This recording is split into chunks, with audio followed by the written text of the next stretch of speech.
जो भी डिस्टरबेंस हो रहा है उसके लिए मैं क्षमा चाहती हूँ। शायद नेटवर्क प्रॉब्लम है या पानी काफ़ी तेज है, पर यदि आप लोग सुन पा रहे हैं तो कृपया आप मुझे बताएं कि सुनाई दे रहा है कि नहीं, ताकि हम आगे अपनी संगति को आरंभ करें। आप लोग सुन पा रहे हैं क्या मुझे? आइए छोटी संगति को हम गाने के द्वारा आरंभ करेंगे। आओ हम यहोवा के लिए ऊंचे स्वर से गाएं, अपनी मुक्ति की चट्टान का जय जयकार करें। आओ हम यहोवा के लिए ऊंचे स्वर से गाएं, अपनी मुक्ति की चट्टान का जय जयकार करें। धन्यवाद करते हुए उसके सन्मुख आएं, भजन गाते हुए उसका जय जयकार करें। धन्यवाद करते हुए उसके सन्मुख आएं, भजन गाते हुए उसका जय जयकार करें। आओ हम यहोवा के लिए ऊंचे स्वर से गाएं, अपनी मुक्ति की चट्टान का जय जयकार करें। क्योंकि वो हमारा परमेश्वर है और हम उसकी प्रजा, उसके हाथ की भेड़ें हैं। क्योंकि वो हमारा परमेश्वर है और हम उसकी प्रजा, उसके हाथ की भेड़ें हैं। आओ हम यहोवा के लिए ऊंचे स्वर से गाएं, अपनी मुक्ति की चट्टान का जय जयकार करें, जय जयकार करें। हमारे गले, हमारे मन, हमारे मस्तिष्क हमेशा हमारे प्रभु के लिए कैसे होना चाहिए? खुले रहना चाहिए, क्योंकि जीवन और जीवन की सारी आशीषें जो हमको मिलती हैं वो हमारे खुदा से मिलती हैं। तो आज जिस वचन पर हम मनन करना चाहते हैं वो है आनंद, और वो हमको मिलता है फिलिप्पियों 4 और उसका 4 से लेके 6 तक। फिलिप्पियों 4 उसका 4 से 6 तक। यहाँ इस प्रकार से लिखता है पौलुस प्रेरित फिलिप्पियों 4 और 4 से 6 तक हम पढ़ेंगे। यहाँ इस प्रकार से लिखा है, प्रभु में सदा आनंदित रहो। मैं फिर कहता हूँ कि आनंदित रहो। तुम्हारी कोमलता सब मनुष्यों पर प्रकट हो। प्रभु निकट है। किसी भी बात की चिंता मत करो, परंतु हर एक बात में तुम्हारे निवेदन, प्रार्थना और विनती के द्वारा धन्यवाद के साथ परमेश्वर के सन्मुख उपस्थित किए जाएं। तब परमेश्वर की शांति जो सारी समझ से परे है तुम्हारे हृदय और तुम्हारे विचारों की रक्षा करती, तुम्हारे विचारों को मसीह यीशु में इसको रक्षित रखे। तो परमेश्वर वचनों के पढ़े जाने पर आशीष थे, और जिस वचन को आज हम ध्यान करेंगे वो है आनंद। सबको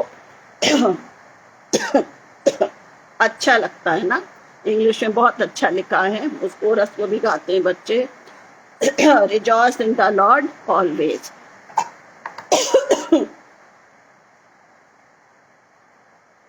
Rejoice in the Lord always, and again I say rejoice in the Lord. Rejoice, प्रभु में क्या हो? सदा आनंदित रहो। प्रभु में सदा आनंदित रहो।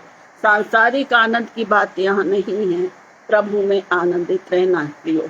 और जब हम प्रभु पर विश्वास करते हैं तो हम इस बात को जानते हैं, हमारे कुछ प्रियजन इस बात को महसूस भी करते हैं कि ये आनंद वो आनंद नहीं है जो सांसारिक है। इस आनंद में कठिनाइयां हैं, इस आनंद में खतरे हैं, इस आनंद में निराशा है, परंतु वो हमको क्या देते हैं? आनंद देते हैं। हम प्रभु, इस बात को वचन कहता है, प्रभु में सदा आनंदित रहो। के बाद फिर उस सेंटेंस को कहता है, मैं फिर कहता हूँ कि आनंदित रहो। तुम्हारी कोमलता सब मनुष्यों पर प्रकट हो, क्योंकि प्रभु निकट है। तो प्रियो, हम कुछ वचनों के द्वारा इस बात को सीखेंगे कि हमें आनंदित रहना है। जब आनंद होगा तभी हम आनंदित होंगे, है ना। जब परेशानी होगी तब हम दुखित होते हैं। इसी प्रकार एक पॉजिटिव और एक इसका ठोस कारण है कि जब हम आनंद हैं, हमारे मन में खुशी है, तब हम अपनी खुशी को जाहिर करते हैं। जब मेरे और आपके जीवन में आनंद है, तब हम आनंदित रहते हैं। किस में रहेंगे? सांसारिक बातों में या प्रभु में? हम सांसारिक बातों में भी आनंदित रहते हैं, क्योंकि जो कुछ प्रभु हमें देता है, जो कुछ हमारे लिए है, चाहे अच्छा घर है, चाहे अच्छे बच्चे हैं, अच्छी जॉब है, अच्छी संगति है, परमेश्वर का हमको धन्यवाद करना है। क्यों? क्योंकि उसी ने तो ये आनंद दिया है। उसी ने हमको ऐसे प्रिय लोग दिए हैं जो हमारे लिए विनती और प्रार्थना को करते हैं, हमको प्रॉप अप करते हैं। तो हमें आनंदित होना चाहिए। तो हम देखेंगे कि आनंद का मतलब ये है कि हमें प्रभु की निकटता में रहना है। एक छोटी सी बात है कि हम अपने घर में कोई भी फंक्शन कब करते हैं? जब आनंद होता है। बिना फंक्शन के हम कभी आनंद नहीं करते, जबकि हर दिन हमारे लिए आनंद है। प्रभु यीशु मसीह कहता है हर दिन हमारे लिए आनंद का है, क्योंकि ये जीवन किसने दिया है? प्रभु ने दिया। आज हम नहीं जानते कि कितने लोग प्रभु में सो गए, पर हम आज हमारे को प्रभु ने जीवन दिया। हम ऑनलाइन पेज पे हम एक दूसरे को मिल रहे हैं, एक दूसरे से सुन रहे हैं, हम आनंदित हैं। और हम ये भी स्मरण रखें कि हर समय प्रभु हमें सिखाता है, कठिनाइयों में भी हमें आनंदित रहना है। तो कुछ वचनों को हम देखेंगे। जैसे हम अपने घर में यदि बर्थडे है, कोई भी सेलिब्रेशन है, बहुत उसकी तैयारी करते हैं, बहुत आनंदित रहते हैं, जितने प्रिय उनको सबको बुलाते हैं, खुशी से बुलाते हैं, ठीक है ना। परंतु क्या हम अपने प्रभु को हमने बुलाया? यदि आज मैं और आप आनंदित हैं, तो मेरे जीवन में प्रभु है क्या? होना चाहिए। जब तक प्रभु हमारे जीवन में नहीं है, तो हमारा आनंद कैसा है? अधूरा है। अभी है, थोड़ी देर बाद हम रो रहे हैं, अरे ऐसा हो गया, हमने तो ऐसा सोचा था। वो सारी बातें जो संसार की हैं, जो हम पर हावी होती हैं प्रियो, वो मसीही आनंद नहीं है। मसीही आनंद है दुखों में पार होना, दुखों में जड़ रहना। जैसे मेरे और आपका प्रभु ने तकलीफों को सहा और वो आनंदित रहा, उसने अपनी पिता की इच्छा को पूरी किया। मैं विश्वास करती हूँ कि इन वचनों के द्वारा हम उस आत्मिक आनंद को आज महसूस करेंगे प्रियो, जो प्रभु ने मेरे और आपके लिए रखा है। वचन पढ़ेंगे, इस बात को सिखाता है वो फिलिपियों 4, उसके आगे भी लिखा है, 3 पद में लिखा है, किसी भी बात की चिंता मत करो, परंतु हर एक बात में तुम्हारे निवेदन, प्रार्थना और विनती के द्वारा धन्यवाद के साथ परमेश्वर के सन्मुख क्या करे जाएं? उपस्थित रखे जाएं। तुम्हारे निवेदन और विनती और धन्यवाद, सब बात को हमको किसके सामने रखना है? अपने प्रभु के सामने रखना है। जब एक हमारे प्रियजन हमसे हाल चाल पूछते हैं, आज का दिन कैसा बढ़िया रहा, कैसे रहे आप? अच्छे। हम ये नहीं बोलते कि हम धन्यवाद देते हैं हमारे प्रभु का कि उसने आज हमें अच्छा रखा, उसने हमें आनंद किया, आज हम एक बड़ी खतरे की स्थिति से बच गए, हमको प्रभु ने जीवन दिया, हम हाँ बढ़िया, बहुत बढ़िया रहा आज का दिन। सच बात है। हमको क्या करना है? परमेश्वर का धन्यवाद हो कि आज हम सब स्वस्थ हैं, परमेश्वर ने संगति दी है। आगरा मिनिस्ट्री के पे मसीह मंडी के द्वारा हम इस संगति को बांट रहे हैं, हम सब आनंदित हैं। आप जितने लोग प्रिय लोग बराबर मैसेज दे रहे हैं, उन सबको मैं आप हृदय से धन्यवाद देती हूँ। चाहती हूँ कि हम सब जब इस प्रकार से जुड़ रहे हैं, आपके छोटे छोटे मैसेज मुझे आनंदित कर रहे हैं, क्योंकि हम क्या हैं? प्रभु में एक हैं। तो अब हम देखेंगे कि हमारे लिए आनंद मनाना है ना। जब हमको आनंद मनाना है, तो वो भी प्रभु हमको सिखाता है। जैसा भी हमने देख लिया है कि हमें प्रभु में आनंदित रहना है, तो अब इस बात को देखेंगे। आनंद मनाने के लिए हमें 2 आज्ञाएं दी गई हैं। हमको 2 आज्ञाएं दी गई हैं। आप सब जानते हैं मत्ती 5, है ना। मत्ती 5 में प्रभु यीशु मसीह ने पहाड़ी उपदेश दिया और उसमें ये कहा, धन्य है ये, धन्य है ये, धन्य है ये। और देखते हैं मत्ती 5:11 से 12 में लिखा है, धन्य हो तुम जब मनुष्य मेरे कारण तुम्हारी निंदा करें और सताएं और झूठ बोल बोल कर तुम्हारे विरोध में सब प्रकार की बुरी बातें कहें, तब आनंदित और मगन होना। सोचिए कितनी अच्छी बात है। मत्ती 5:12-13 में लिखा है, धन्य हो तुम जब मनुष्य मेरे कारण तुम्हारी निंदा करें, दूसरी बात सताएं, तीसरी बात झूठ बोल बोल कर तुम्हारे विरोध में सब प्रकार की बुरी बातें कहें, तब आनंदित और मगन होना। हो सकता क्या ऐसा? नहीं, हो ही नहीं सकता। हम तो बकने लगते हैं, आपने हमको ऐसा क्यों बोला? हमने तो कोई गलती नहीं, हम उसकी भी गलती थी, और हम अपने आर्ग्यूमेंट्स को रखते हैं। वहाँ सारा हमारा जो परमेश्वर का अनुग्रह है वो उस समय वो क्या होता है, हम पीछे हट जाते हैं। उसमें लिखा है, तब आनंदित और मगन होना, क्योंकि तुम्हारे लिए स्वर्ग में बड़ा फल है, इसलिए कि उन्होंने उन भविष्यवक्ताओं को जो तुमसे पहले इसी रीति से सताया था। मसीह जीवन क्या है? कठिनाइयों का जीवन है। हम बोलते हैं ना कि हम हर दिन हमको अपना क्रूस उठाना है। क्रूस मतलब अपनी इच्छाओं को मारना है। जब हम अपनी इच्छाओं को मारते हैं तब वो क्रूस हमको याद दिलाता है कि प्रभु यीशु मसीह ने मेरे और आपके लिए क्रूस पर जान दी। अर्थात यदि अभी मेरा टाइम टीवी का कोई सीरियल देखने का है, यदि मैं उससे हटकर प्रभु की संगति में हूँ, इसका मतलब है प्रभु हमारी अगुवाई कर रहा है कि हम आनंदित हों उस आत्मिक खुराक से जो हमें भूखा नहीं होने देती, जो हमें प्यासा नहीं होने देती। तो जब हम इन टेम्पटेशंस में आते हैं प्रियो, तो हमें क्या करना है? उनसे अलग होना है और प्रभु का धन्यवाद करना है। इसलिए पहाड़ी उपदेश को मैंने लिया कि कितनी चीजें हैं, निंदा करेंगे तो भी, सताएंगे तो भी, और झूठ बोलेंगे। आज हम देख रहे हैं कि जितने प्रभु की सेवकाई में लगे हुए हैं, कितने जो काम चल रहे थे, बहुत अच्छे स्कूल थे, कॉलेजेस थे, कितनी निंदाएं हो रही हैं, कितनी कष्ट आ रहे हैं, परंतु जो सही है प्रभु उसको गिरने नहीं देता। इसलिए धन्यवाद दें प्रभु का कि प्रभु हमको सिखाता है कि लोग कुछ भी बोलें, परंतु तुम क्या रहो? आनंदित रहो। तब भी आनंदित और मगन रहो, क्योंकि तुम्हारे लिए स्वर्ग में बड़ा फल है। तुम्हारे लिए बड़ा फल है। और एक और उन्होंने बोला कि तुमसे पहले जो लोग आए थे उन्होंने क्या किया, उनको भी इसी प्रकार सताया था। दूसरी बात हम देखते हैं, पहला थिस्सलुनीकियों 5:16-18। पहला थिस्सलुनीकियों 5:16-18 में लिखा है, सदा आनंदित रहो, सदा आनंदित रहो। क्या मतलब है सदा आनंदित रहने का?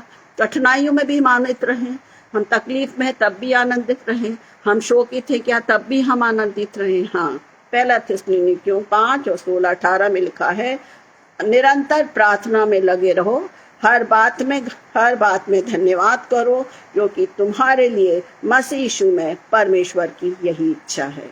यदि हम शोकित हैं प्रियो, तो हम धन्यवाद करें, क्योंकि हमको एक आशा दी गई है कि हम फिर मिलेंगे। सांसारिक चीज है, कोई भी यदि हमें छोड़कर जाता हमारे लिए बहुत कठिन है, हम नहीं भूल पाते। मैंने अपने बेटे को खोया है, हम नहीं भूल पाते, पर एक आशा है कि जब हम सब एक साथ प्रभु के सामने मिलेंगे। खुशी है, प्रभु एक एनकरेज वचन के द्वारा मिलता है कि हम आज क्या, हमारा शरीर क्या है, आज है कल नाश हो जाएगा। इसलिए थिस्सलुनी को पौलुस प्रेरित सिखाता, निरंतर प्रार्थना में लगे रहो, हर बात में धन्यवाद करो, आनंदित रहो। हम धन्यवाद किसको बोलते हैं? अच्छी बात के लिए बोलते हैं, है ना?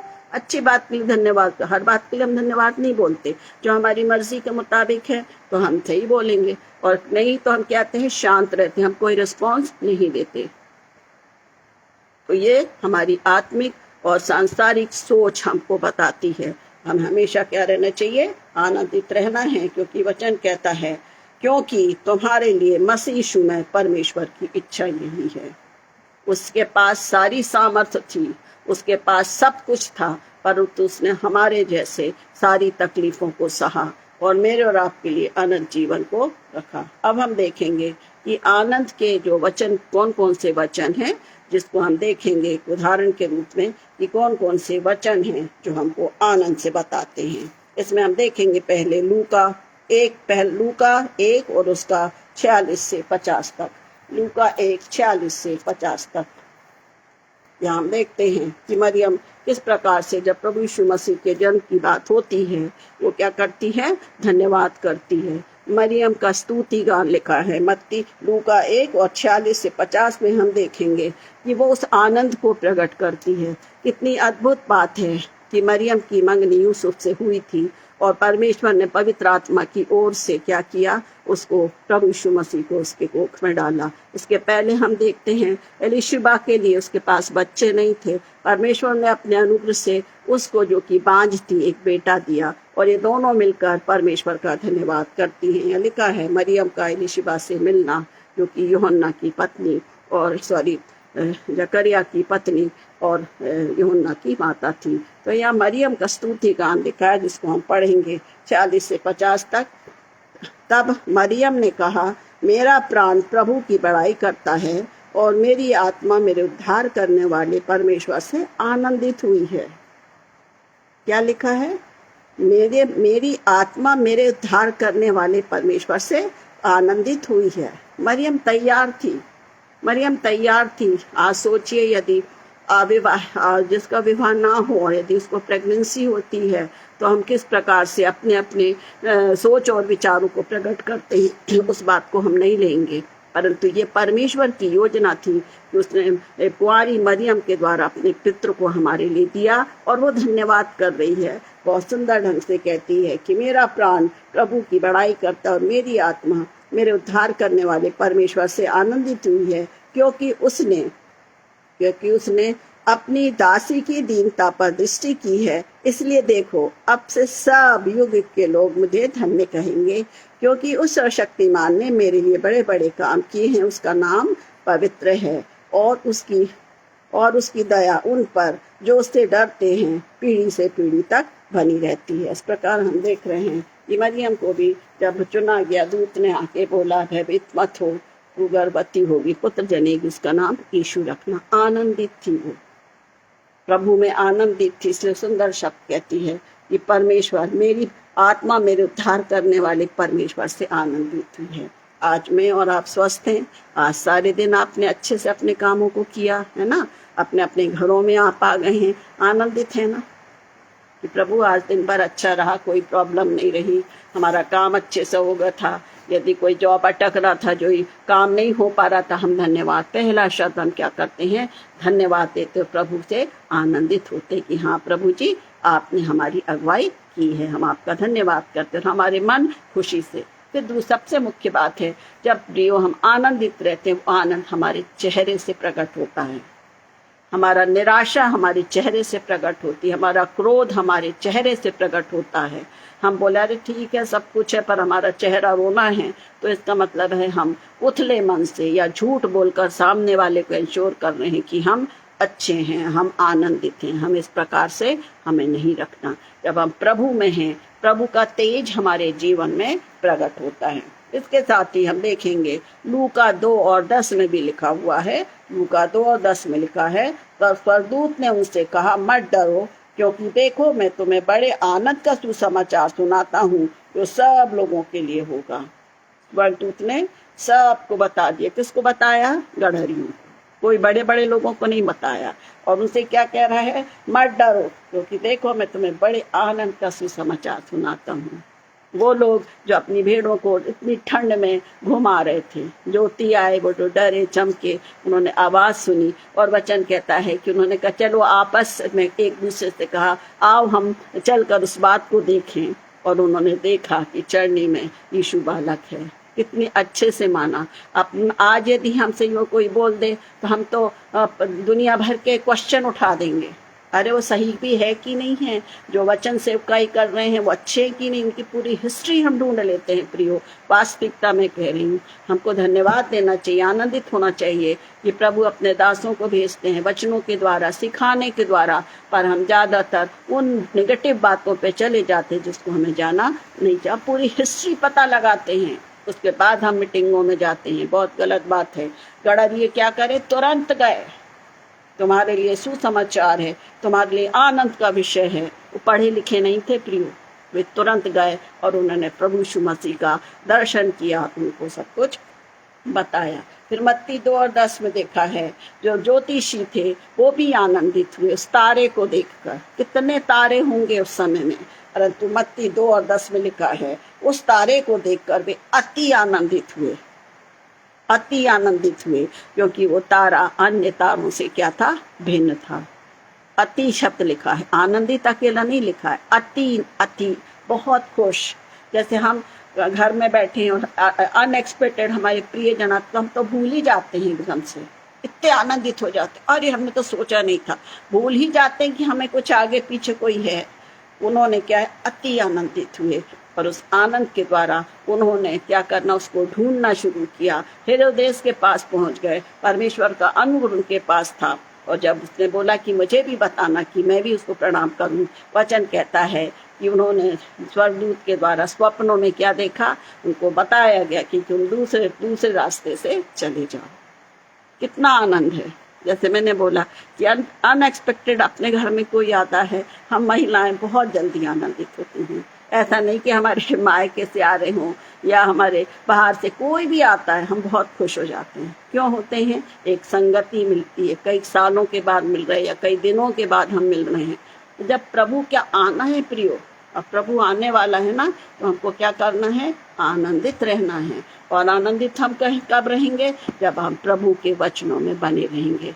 सांसारिक आनंद क्षणिक है, क्षणिक है। संसार के आनंद के लिए लोग बहुत कुछ करते हैं, कोई फायदा नहीं। थोड़ी देर के लिए टीवी देख लेंगे, ये देख लेंगे, उसके बाद वो सोचते अरे इस सीरियल में ये था, अब वो चिंता हमारे में आ गई। वो गलत इंप्रेशन है, गलत बातें हैं प्रियो। ये कलाम को जब हम पढ़ेंगे, हमारे दुख में, हमारी निराशा में, हमारे अकेलेपन में, ये क्या करता है, हमको आनंद से भरता है। इसलिए वचन कहता है, सुसमाचार, स्वर्गदूत ने क्या कहा, मैं तुम्हें बड़े आनंद का सुसमाचार सुनाता हूँ, जो लोगों के लिए क्या है, उसका उद्धार का है।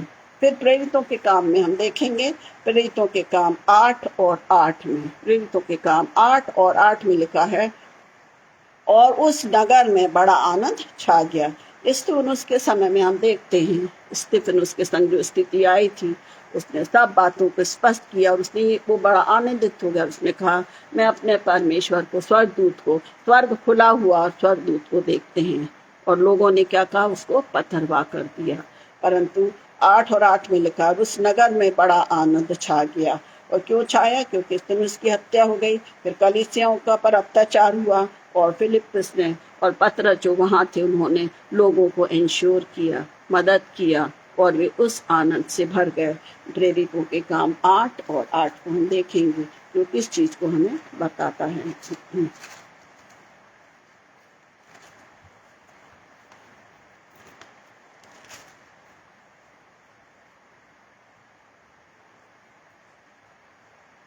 सामरिया में फिलिप्पुस का प्रचार है, इसके विषय में यहाँ लिखा हुआ है।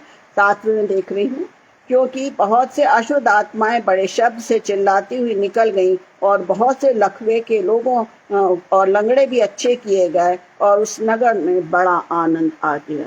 किसके द्वारा, चंगाई के द्वारा। हम एक एक पॉइंट्स को देख रहे हैं कि कौन कौन से लोग, कौन कौन सी स्थितियों में हम प्रभु के लोग जिस पर विश्वास करते हैं वो आनंदित रहते हैं। और फिलिप्पुस के प्रचार के द्वारा बताया गया है, बहुत सी अशुद्ध आत्माएं बड़े शब्द से चिल्लाती हुई निकल गईं, और बहुत से लकवे के रोगी और लंगड़े भी अच्छे हुए, और उस नगर में बड़ा आनंद आ गया। उस ग्रुप में नहीं है, एक एक शब्दों को ध्यान से हम देखें। उस नगर में क्या आ गया, बड़ा आनंद हो गया। सोचिए प्रभु का काम कितना निराला है।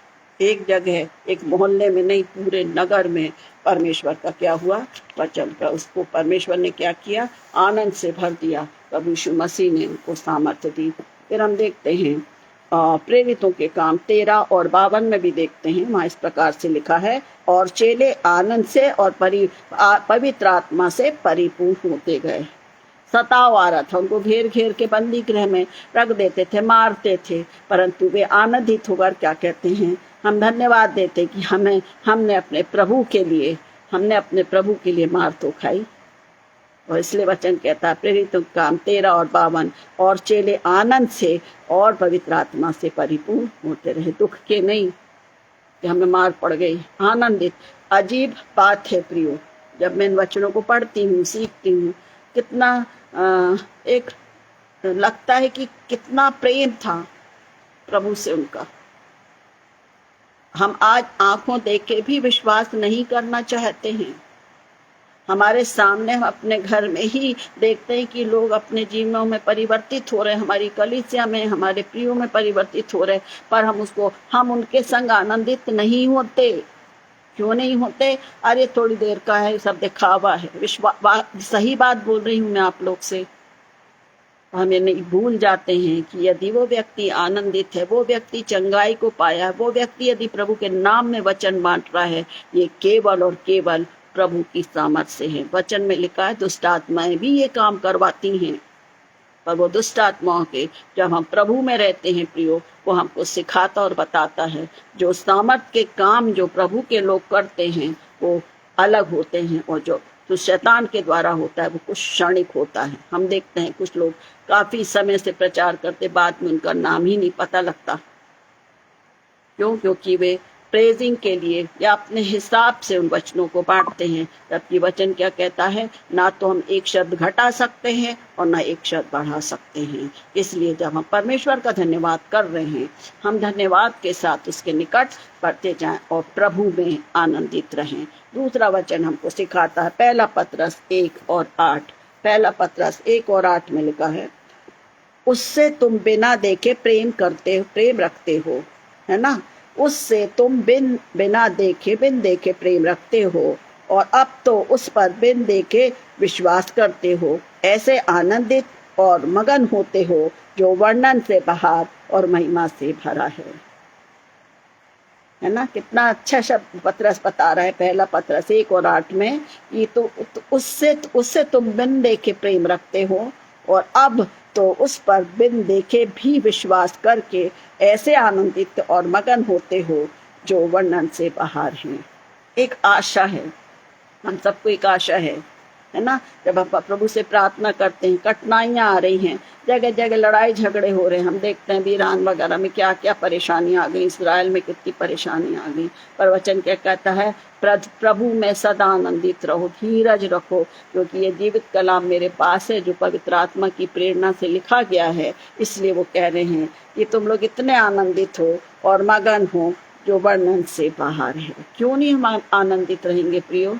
मेरे पापों के लिए मेरा प्रभु चढ़ा, उसने जीवितों में से मृतकों में से जी उठकर स्वर्ग के पास गया, और वो आ रहा है इस स्थान पर, वो स्वर्गीय स्थान पर ले जाने के लिए जो उसने अपने बच्चों के लिए रखा। तो हम आनंदित तो रहेंगे ना? आज यदि हमारे घर के प्रियजन बोले चलिए आज फलानी जगह, बाहर कोई भी जगह हम जा रहे हैं, तो हम बड़े खुश हो जाते, अरे वहाँ फलानी चीज है। हम हर चीज को बोलते हैं।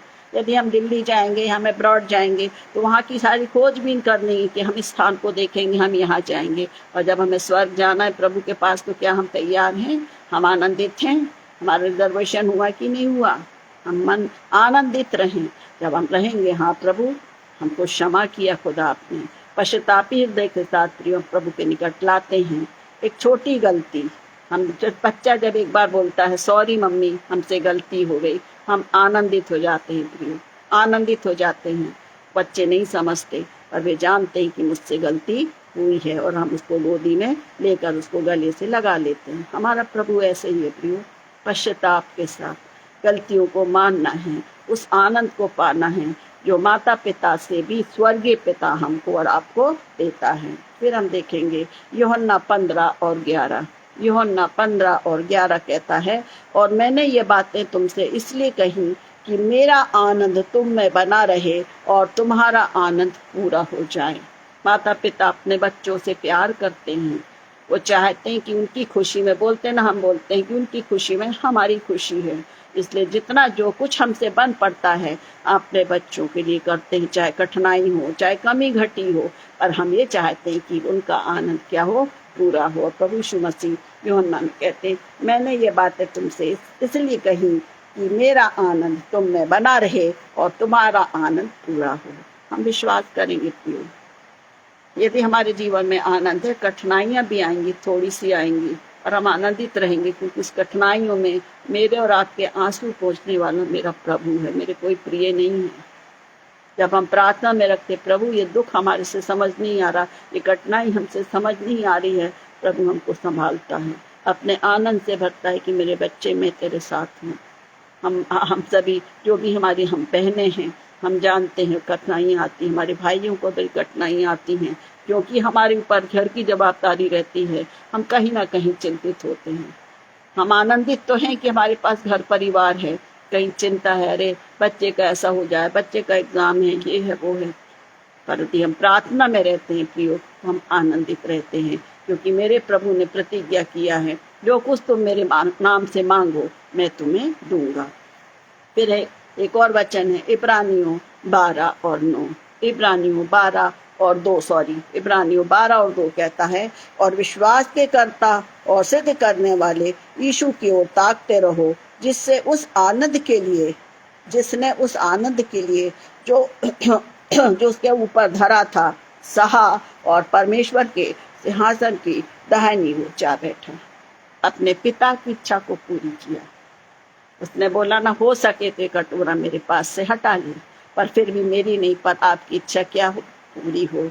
इसलिए पौलुस प्रेरित इब्रानियों को सिखा रहा है, और विश्वास के कर्ता और सिद्ध करने वाले यीशु की ओर ताकते रहो। हम ताकते हैं ना, हम सोचते हैं क्या करें क्या नहीं करें, प्रभु का वचन हमें देता है, प्रभु सिखाता है कि तुम दुखी नहीं हो। वचनों को स्मरण जब हम करते हैं प्रियो, किसी भी स्थिति में यदि हम निराश होते हैं प्रियो, तो हम वचन को स्मरण रखें, क्योंकि वचन ही तो प्रभु यीशु मसीह है, और वो हमें सिखाता और बताता है, जिससे उस आनंद के लिए जो उसके आगे धरा था सहा, और परमेश्वर के सिंहासन की दाहिनी ओर जाके बैठ गया। और हमारे लिए परमेश्वर से विनती करता है कि मेरे बच्चे जो हैं उनको भी आप क्या करें, संभालें, और समय पर हम उसके संग पाए जाएंगे। आखिरी हिस्सा है वो है 4 बातें, 4 बातों में हम आनंदित रहें। 4 पॉइंट्स ऐसे हैं जिसमें हमें आनंदित होना है। पहली बात है रोमियो 12 और 12, रोमियो 12 और 12, आशा में आनंदित रहो, क्लेश में स्थिर रहो, और प्रार्थना नित्य लगे रहो। आशा में आनंदित, बच्चे पढ़ते हैं, मेहनत करते हैं एक आशा लगा के कि हमारा मेरिट में आएगा, हम मेहनत करते हैं अपने बच्चों के लिए, हम आशा रखते हैं, और जब उनका रिजल्ट आता है या उनको अच्छी जॉब मिलती है या वो सक्सेस होते हैं, हमारी वो थकावट, हमारा वो बोझ जो हम लेके चलते वो समाप्त हो जाता है। जीवित आशा, आशा में आनंदित रहो। हम बोलते हैं ना, हमारे प्रियजन बोलते अरे बहुत परेशानी क्या करें, हम अपने मुंह से निकलता आशा में आनंदित रहो भैया, धीरे धीरे हो जाएगा। आशा तो है मसीह जीवन में, आशा ही तो है ना। विश्वास की परिभाषा क्या है? अविश्वास आशा की हुई वस्तुओं का निश्चय और अनदेखी वस्तुओं का प्रमाण। हम आशा कर रहे हैं ना, हमारा प्रभु आएगा, एक आस लगी है, आनंदित रहें। सुंदर बात है, आशा में आनंदित रहो, क्लेश में स्थिर रहो, और प्रार्थना में नित्य लगे रहो। कठिनाइयां आएंगी, आ रही हैं, और यदि हम उसमें रोते रहेंगे तो शैतान तो ताली बजाएगा कि ये मेरे कब्जे में आ गए। और जब हम घुटनों पर आते हैं, प्रभु वो हमारी अगुवाई करता है, और ये क्या कहता है कि मत डर, मैं तेरे साथ हूँ, इधर उधर मत ताक, मैं तेरा परमेश्वर हूँ, मैं तेरे को दाहिने हाथ से संभालूंगा। दूसरा पॉइंट जो है 4 बातों में, पहली बात है हमें आशा में आनंदित रहना है। दूसरा है दूसरों की आशीष में भी हमको आनंदित रहना है। रोमियो 12 और 15, यहाँ भी देखा था, रोमियो 12 और 12 में आशा में आनंदित रहना है। रोमियो 12 और 15 में लिखा है, आनंद करने वालों के साथ आनंद करो, और रोने वालों के साथ रो। ये कैसी बात हो गई भाई? आनंद करने वालों के संग आनंद करो, और रोने वालों के साथ रो। पहला पॉइंट है आशा में आनंदित रहना है। दूसरी बात है दूसरों की आशीषों में भी हमको क्या होना है? आनंदित रहना है। जलना नहीं है, कोढ़ना नहीं है। क्या कहता है? आनंद करने वालों के साथ आनंद करो। अरे उसका कैसा हो गया, बढ़िया रे, कहीं पैसे लगाए होंगे, कहीं कुछ करे होंगे, इसलिए नौकरी मिल गई। बहुत जल्दी इन बातों को करते हैं। हमारे व्यक्तिगत जीवन में आजू बाजू हम सुनते हैं। यदि हम ये बोलें कि परमेश्वर, सिस्टर मेरा बच्चे को बहुत अच्छी जॉब मिल गई, हम क्या बोलते हैं? परमेश्वर का धन्यवाद हो, प्रभु ने जो योजना रखी थी इसके अनुसार वो खड़ा हो गया। फिर यदि कोई है तो वही बोलेंगे कि हाँ बहन, हम ये भी चाहते हैं कि आपके बच्चे भी जल्दी खड़े हो जाएं। एक दूसरे को हमें सपोर्ट करना है, किसी प्रकार का घमंड नहीं, किसी प्रकार का कंपटीशन नहीं। हम शुद्ध मन के साथ हम धन्यवाद करें, और रोने वालों के साथ, वो लिखा है, आनंद करने वालों के साथ आनंद करो और रोने वालों के साथ रो। दुख में, तकलीफ में, निराशा में हम अपनी बातों को हम अपने मित्रों से कहते हैं जिन पर हम विश्वास करते हैं, अपने प्रियों से जो हमारे घर में हैं, हम उनसे क्या करते हैं, बातों को शेयर करते हैं, उनके संग अपने बोझ को हल्का करते हैं। कायदे से तो हमें प्रभु के सामने इन बातों को रखना चाहिए। प्रभु भी तो मेरा और आपका मित्र है ना।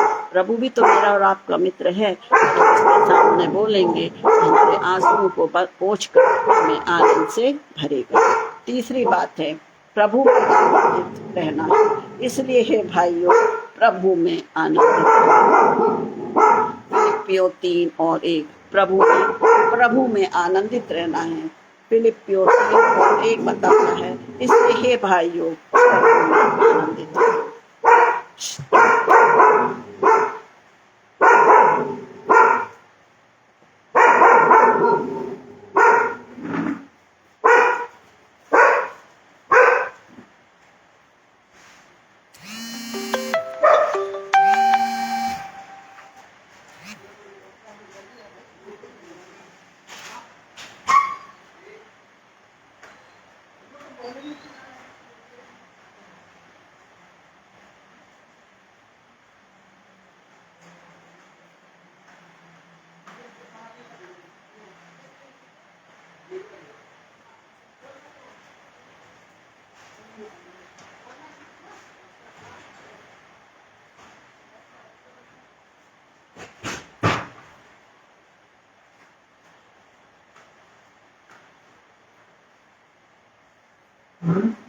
थोड़ा क्षमा चाहूंगी।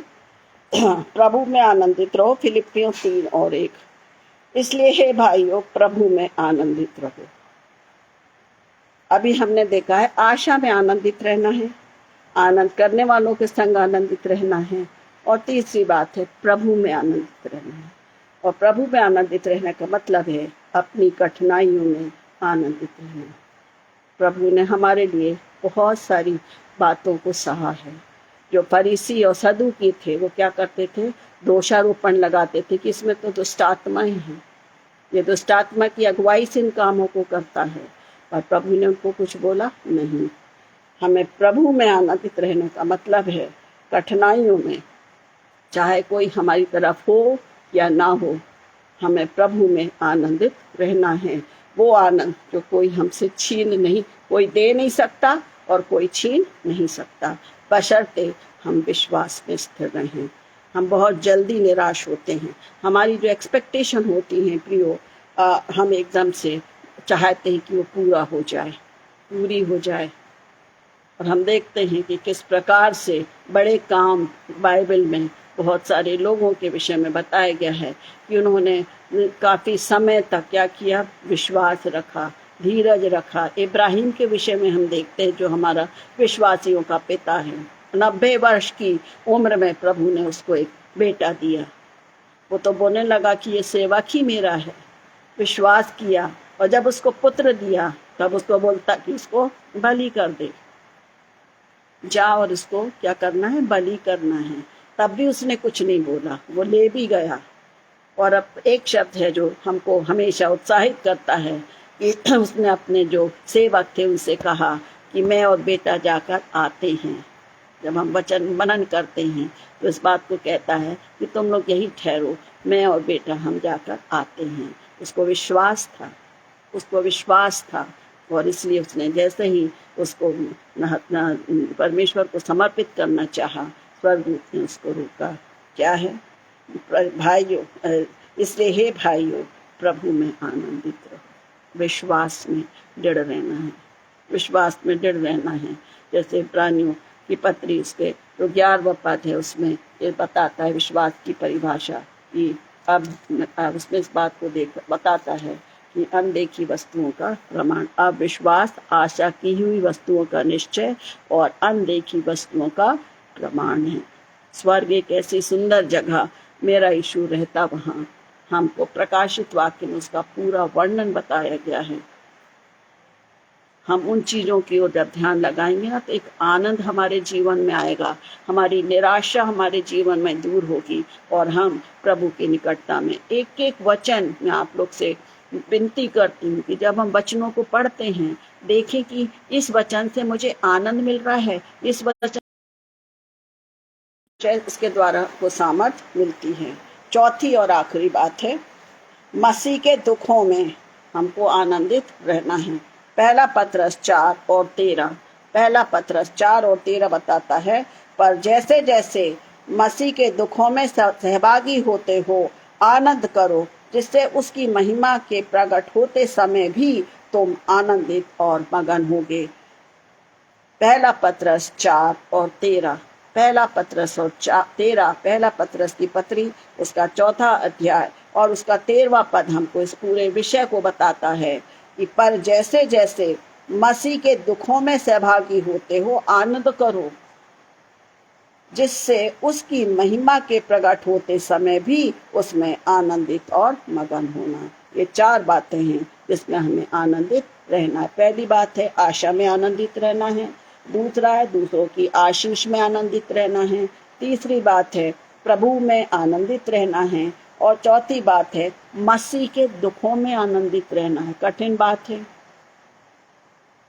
मसीह के दुखों में आनंदित रहना है, जिसमें हमने देखा है पहला पत्रस 4 और 12 में। कैसे हम रहेंगे प्रियो, कैसे हम रहेंगे? हमारे आए दिन कोई ना कोई परेशानी, कोई ना कठिनाई हमारे पास आती है। हम उनके लिए प्रार्थना करते हैं जो वचनों को बांटते हैं, उनको मारा पीटा जाता है, उनको जेलों में बंद किया जाता है, वो आनंदित है ना? किसमें है? मसीह के दुखों में। यदि आज मैं और आप प्रभु के वचन को बांटते हैं, हमको कोई कुछ बोलता है, आनंदित रहें। प्रभु के मुंह पर थूका गया, यदि हम कुछ बोलते तो हमारे आप नहीं करते तो फलाना हमको ऐसा बोलता, नहीं।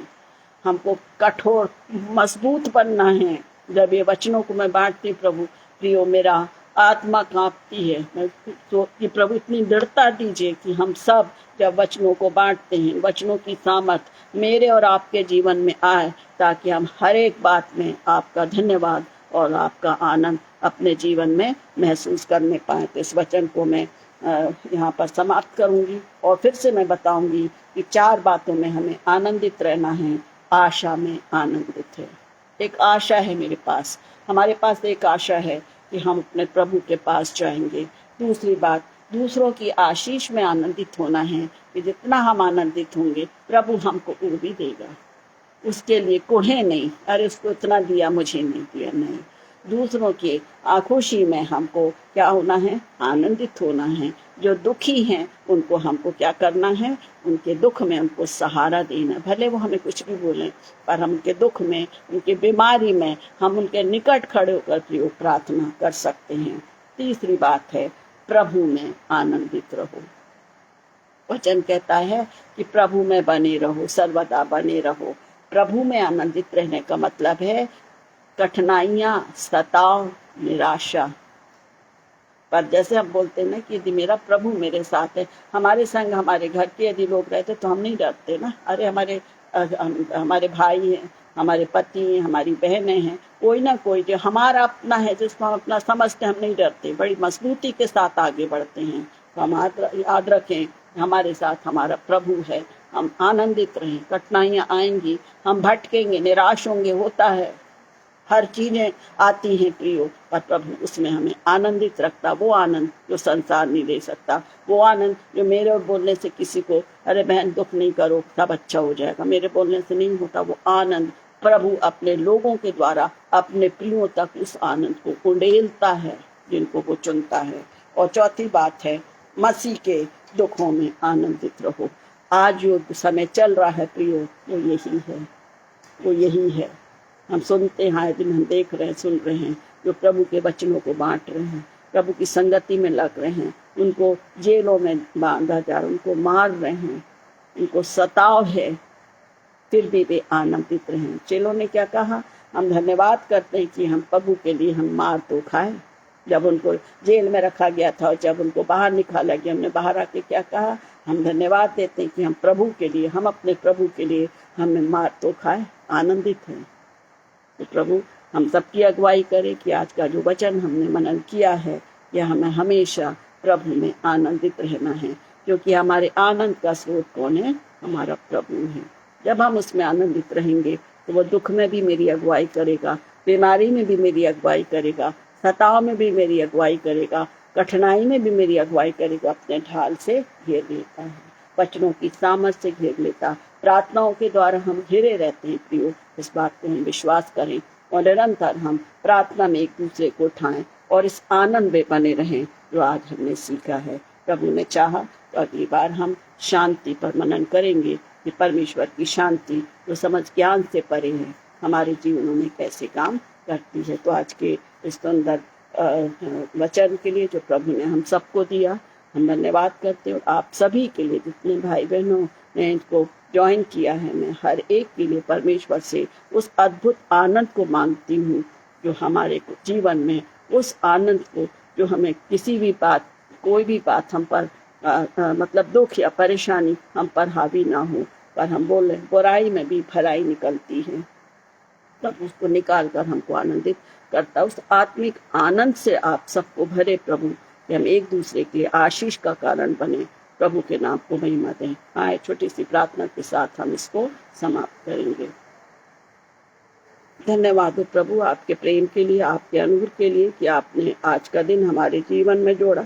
आपका वचन हमें सिखाता है कि हमें धन्यवादित होना है, हमें हर बात में आपका धन्यवाद करना है। इसलिए धन्यवाद करना है कि क्योंकि आप हमारे धन्यवाद के अति योग हमारे जीवित समर्थी पिता और पुत्र पवित्र आत्मा हैं। प्रभु आज हमने आपके वचन के द्वारा सीखा है कि हमें प्रभु में आनंदित रहना है पिता, और हम सच में प्रभु धन्यवाद देते हैं। सांसारिक चीजें हमें वो आनंद नहीं देती, आलीशान घर हो, आलीशान गाड़ी हो, सब कुछ हो, कहीं ना कहीं डर रहता है, अरे कुछ हो गया तो। पर जब हम प्रभु आपके नजदीकी में हैं, आपके वचन के घेरे में हैं, हम आनंदित हैं, क्योंकि हमारे जीवन को सुरक्षित रखने वाला, हमारे देह प्राण को संभालने वाला, हमारे घर परिवार को, हमारे प्रियों को संभालने वाला हमारा प्रभु निरंतर हमारे साथ है। और उसने एक सहायक भी हमको दिया है पवित्र आत्मा के रूप में पिता। सो हम आपके इस प्रबंध के लिए हम धन्यवाद देते हैं और यही चाहते हैं प्रभु, जैसा आपका वचन कहता है, प्रभु में सदा आनंदित रहो। हम एक दूसरे पर निर्भर होते हैं, हम एक दूसरे को आनंदित करने का प्रयास करते हैं कि हमारे प्रिय आनंदित रहें पिता। आज इस वचन के द्वारा हम सबकी अगुवाई करें पिता, पवित्र आत्मा आप अगुवाई करें कि हम आपको भाने वाले हो सकें, हमारा जीवन आपको भाए, आनंदित रहे। और जब प्रभु समय आए तब आप इस बात को हम सुनने पाए कि हे मेरे बेटे, हे मेरी बेटी, आओ इस राज्य के भागीदार हो। कितना आनंद होगा प्रभु जब हम आपके निकट आएंगे। हाँ, हम गलती करते पिता, पाप में जीवन है, सांसारिक बातें, पर हर एक को मैं आपके पवित्र चरणों पर रखकर मांगती हूँ पिता, हमारी इन दुर्बलताओं से लड़ने के लिए, सांसारिक अभिलाषाओं से, संसार और संसार की चीजों को से उस पर जयवंत होने की सामर्थ हमको दीजिए, क्योंकि आप हम उस आनंद को पाएं जो कभी समाप्त होने का नहीं है पिता। मेरे हर एक बुजुर्गों को, मेरे भाइयों को, मेरी बहनों को, मेरे माता पिता को, जवान बेटे बेटियों को और हर एक बच्चों को मैं बड़े विश्वास के साथ आपके चरणों पर रखती पिता। उस आनंद से भर दे मेरे पिता जो संसार नहीं दे सकता। आपकी उपस्थिति हम देखें, हम उन एक गडरिये के समान बन जाएं जिसने कितनी खुशी कहा कि आकाश में परमेश्वर की महिमा उन्होंने देखा और वो बताने लग गए। ज्योतिषियों के समान वे आनंदित हो गए इस तारे को देखकर। प्रभु धन्यवाद दें।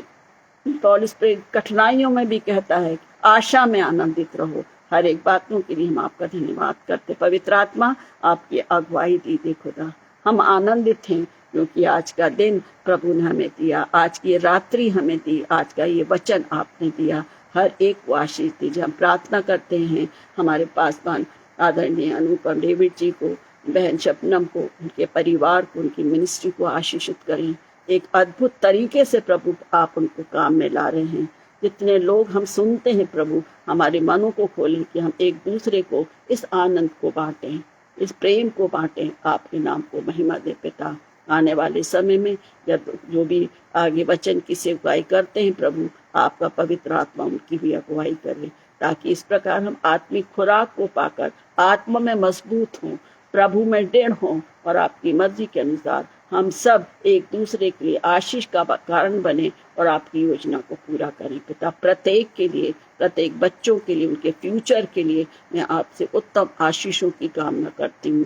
जो भी प्रिय बीमार हैं, कठिनाइयों में हैं, निराशा में, अकेलेपन है, पिता आपका वचन उनसे बातचीत करे, आपका जीवित कलाम उनकी अगुवाई करे कि वो जाने कि उनके साथ प्रेमी परमेश्वर है, मेरा उद्धार करता है, जो हम रास्ता देखता है कि मेरे बेटे मेरे पास आ। हाँ प्रभु, आप दया करें। आज के सारे दिन की आशीषों के धन्यवाद देते हैं पिता। हमारे हर एक प्रियोजन को आपने सेवाएं दी, उनको भी आशीषित करें पिता। जाने अनजाने में जो भी पाप भूल अपराध उनको दया करके क्षमा करें। आने वाली रात्रि में प्रभु हम सबका रक्षक निगहबान हो, मीठी नींद दे, हर एक ख्वाब खतरों से, नागानी मौत से बचा प्रभु। जाने अनजाने में जो भी भूल हो गई हो प्रभु, उसको क्षमा करना और हमें सिखाना प्रभु कि हम पश्चाताप के साथ अपनी गलतियों को माने, अपने मन को आपकी ओर लगाएं, ताकि आपकी मर्जी हम में से हर एक के जीवन के द्वारा पूरी हो। आने वाला दिन भी प्रभु आपकी महिमा के लिए हमको तैयार करें, जैसे भी हैं प्रभु। टूटे हुए मन को आप चाहते हैं पिता, पश्चातापी मन को आप प्यार करते पिता। हर एक के जीवन से आपको महिमा मिले और आपका नाम महिमा पाए। सारा आदर आपको देते हुए इस विनती को बड़े विश्वास के साथ मांगती खुदावंद सुने और दया से ग्रहण करें। आमीन, आमीन, आमीन। यीशु सहाय। शुभ रात्रि।